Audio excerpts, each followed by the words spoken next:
Well, good morning everyone, and welcome once again to Ed's Orchids. Now it's the beginning of September now, so I thought we'd have an update on the Cattleyas. These you can see in front of you, the Phragmipediums. We have a show tomorrow, so I may be taking these. I mean, there's down at the left hand side there you can see a grande. Those are where the leaves have been eaten, the petals have been eaten. But I might just take that along just to put on the table to see if there's any new members interested and what types of orchids they can get. I mean, most of them, if they're new members, just get Phalaenopsis plants from the shops, and then they go along to the society meetings and they see all the different other orchids there, and then they start developing a species for themselves. So that's what we do at the shows. And I'll put this on the table, not for judging. I'll put a little card on it, said not to be judged because there's holes in the petals, but I'll not put that on because the world will see them. But I'll just shove it on the table for any new members to see what they can get. Anyhow, that's enough of that, so just let's have an update on the Cattleyas. Well, the nights are drawing in now and it's getting darker in the evening, so we have to supplement the light with with heat and with light. So it gets more expensive this time of year, but what's the point of worrying about that? You only live once, so let's enjoy yourselves. And anyhow, we've got this Mars Hydro light here. Absolutely fantastic they are for getting plant growth. And I've got the Cattleyas under it, and they'll be under that light all winter. So anyhow, we'll get to have a look at these now and see how they're going on. Now, I have had them hanging in the highest part of the greenhouse, but it's only light there now for about 10 hours a day, and I want to give these round about 14 hours light a day. So I'll remove the hangers now and just have a look at them. Well, the first one we're going to have a look at is this Cattleya Lug Tone African Beauty. And as you can see, it's a hybrid between the bifoliate plants, the ones with 2 leaves on, and the unifoliate plants, the ones with 1 leaf on. So this plant has got pseudobulbs with 2 leaves on and pseudobulbs with 1 leaf on. And as you can see, the 1 leaf one, or the recent growths on it, or the last growths on it, and they are much bigger than the other plant, which is a very, very good sign, because every year you need the leaves and the plants to be bigger than the year before, which shows that you're doing okay with the actual plant. And that applies to other species and other hybrids of orchids that you might have in your possession. They always need to grow bigger than the year before. Now, these haven't been watered for a couple of days. There's plenty of roots on them, but they'll all need watering again this afternoon, and that'll do till probably Monday. Cattleya Lug Tone African Beauty. And this is the RLC, which is Rhyncholelia Cattleya Pink Empress Dew Shen. It's only got 4 leaves on it, this, and 4 pseudobulbs. I've had it quite some time. Not a lot of growth at the bottom. Some nice roots. Another one that needs watering. No decent nubbins on them, but this one and this one are the new growths, and this one is just putting up a sheath. So that's nice. Don't know what the little brown marks are on it, but there's no bugs, no scale, no nothing. That's Cattleya Pink Empress Shen. Now this is one I've had quite a bit of trouble with. It's the Almaquis Trimpelie, and the trouble I've had with it is the root system.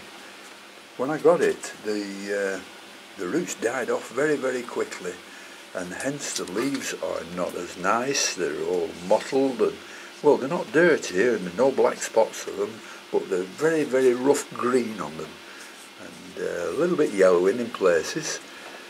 But I've had this, oh, it's getting on to the back end of last year, I think, and it's just starting to put up its first new growth there. See, I've got them all wired up like this just to keep them upright. It's got a little brown spot on the new growth, so that might be an indication that it's not getting enough calcium.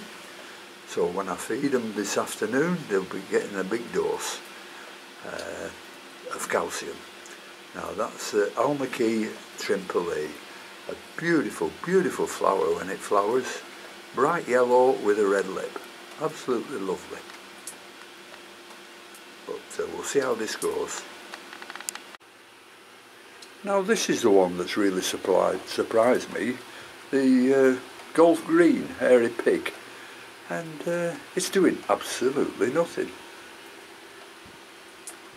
Plenty of roots in there, but absolutely no nubbins, no new growth, no new nothing. The largest leaves are the new growth from last year there, and it's done nothing since. So a good dose of calcium might do that good. That's the Golf Green. Now this is the Cattleya perenniae that I've had, what, I don't know, quite some time now. It was sort of a rescue plant, and not many pseudobulbs, and it flowered last year with not so very nice flower, and it just lasted a day. But this year it's put up this growth, nice big growth too, much better than that. It's been under the moist hydro light, so you can see it's bringing out some dark colours in the leaves, and also it's coming out with a sheath. So I hope this, the flower on this, that's if it does bud, will be much better and last quite a bit longer than it did last year. Well, we'll keep an eye on this one and hope it shows quite a bit of progress in the next month or so. Cattleya perenniae. And the next one is the Cattleya Haesong Tian Mu. Now these pseudobulbs were all over the place, and I've had to wire them up to hold them straight up, and it's quite a big plant this, and these are all the old growths you can see here, and these are the new growths just coming up. One there, and one at the back there that's coming into sheath. It's got fabulous new root growths on the new pseudobulbs, absolutely beautiful. So I'm hoping with keeping it up straight then, all the new growths will be straight, and then the old growths will eventually die off, and it will leave me with a nice plant that's straight up in the air and not falling out all over the place.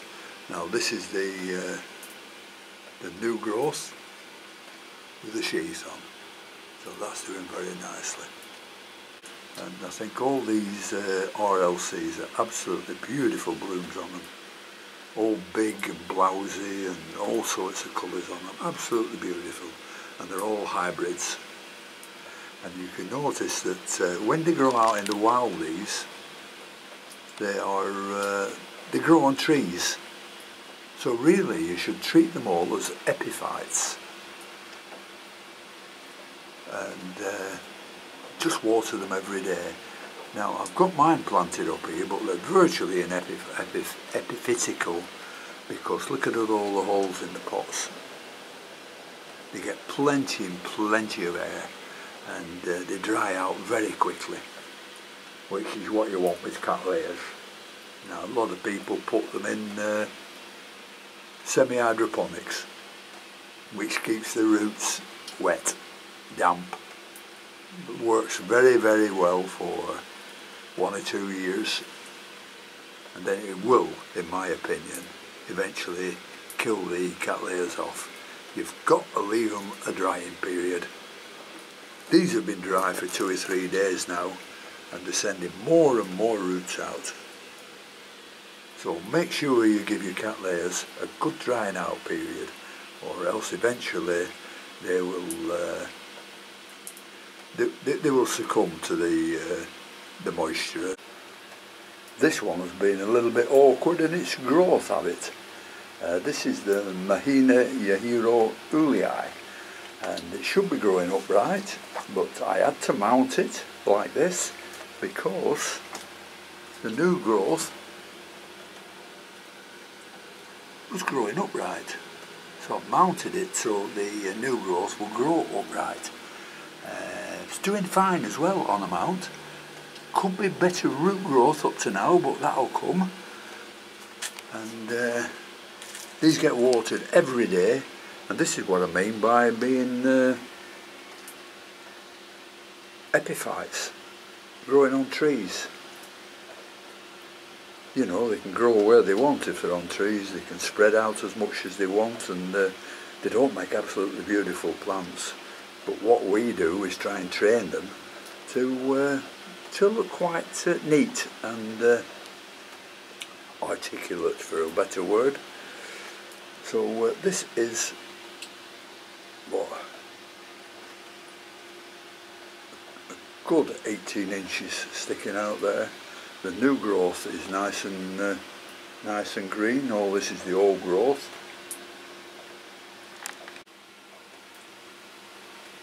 Now this plant has been a little difficult. It's the Mahina Yahiro Ulii, and you may remember that its new growth started growing down into the pot instead of upright. So I've had to mount it, and I mounted it on this this piece of bark here, and you can see the new growth. There, it's coming on very, very nicely. Get it in focus. It's about just over 3 inches long now, and this is where the plant should be standing upright.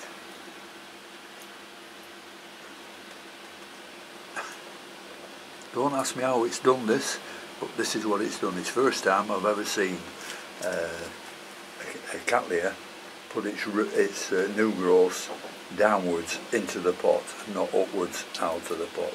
So I've had to do that with this, so it'll take quite a few years for this to develop properly. That's Mahina Yahiro Ulii. Here's one I bought off a dealer a few months back, quite a few months back now, and it's Cattleya Dowiana with variation of Aurea. And I decided before I got this that I was going to mount it and try and give it its conditions that we'll find in the wild.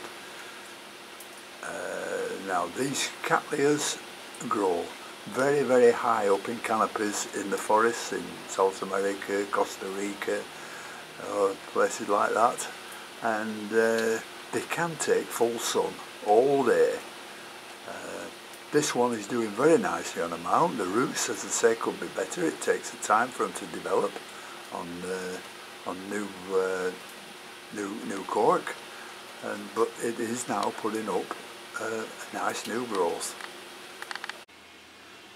We'll come a bit closer and show you the new growth.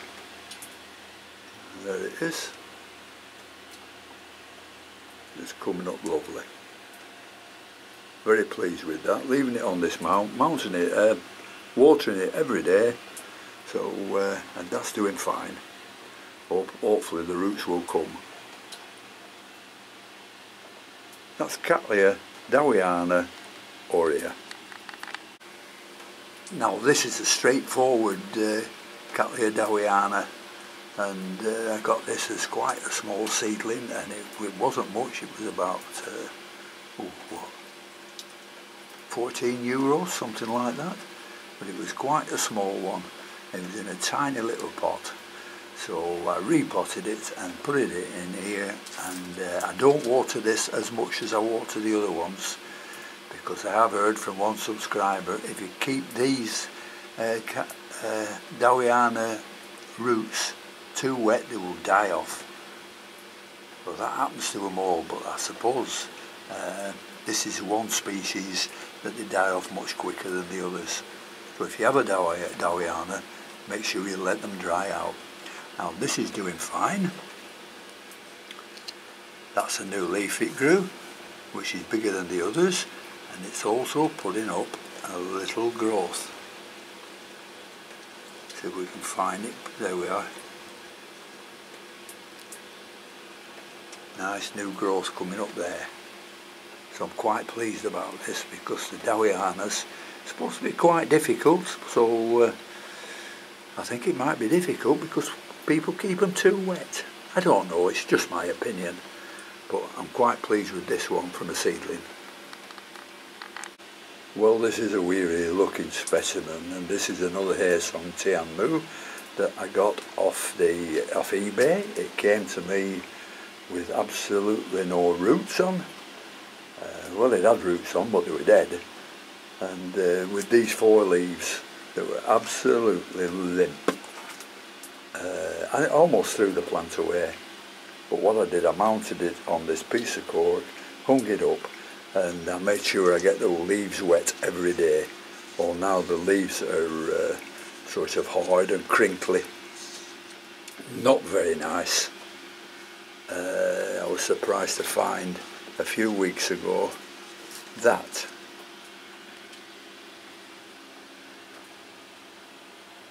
it's putting up a new growth there, and there's some new roots coming out there, you can just see.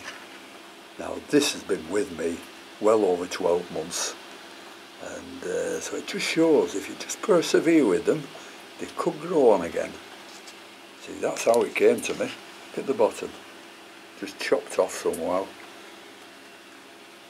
But that's doing okay now, and I hope it continues to grow. What I've done with it, every time I water the other one, I just turn this upside down and dunk all the leaves in the water, and if there's feeding, I dunk it in that one as well. And it's taking many, many months, but it's showing signs of improvement. Well, I could go on a little bit longer with more Cattleyas, but I'm sure you've seen enough now. So I think tomorrow we'll have a look at the... oh no, tomorrow is the show, so I'll be taking a nice video of the show and the auctions there. And so we'll leave the Arangus till probably Sunday or Monday. So thank you very much for watching. Thanks to all my subscribers, and until I see you next time. Bye.